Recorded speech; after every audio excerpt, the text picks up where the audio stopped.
অরণ্যের দিনরাত সত্যজিৎ ছাড়া এই জঙ্গল এই বীরভূম এই লাল শহরকে চেনা যায় না। টু গুড সত্যি একেই বলে গ্রাম বাংলা।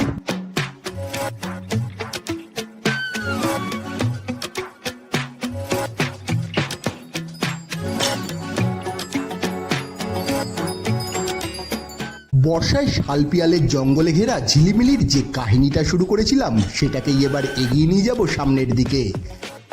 কিন্তু বাঁকুড়ার এই রিমেল রিসর্টে ঢোকার আগে জয়পুর ফরেস্টের রাস্তা হারিয়ে ফেলার রোমহর্ষক অভিজ্ঞতা আগেই শেয়ার করেছি।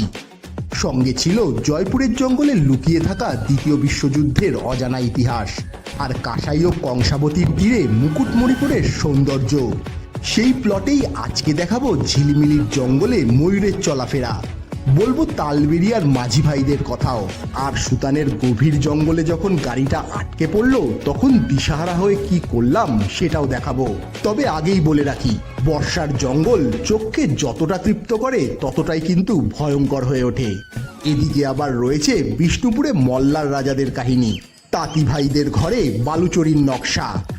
এত কিছুর মধ্যে আমরা পাঁচজন কিন্তু ছিলাম একেবারে রিল্যাক্স মোডে। কিভাবে সম্ভব সেটা বলবো, সবই বলবো। তো চলুন বর্ষার জঙ্গলটাকে উপভোগ করা যাক।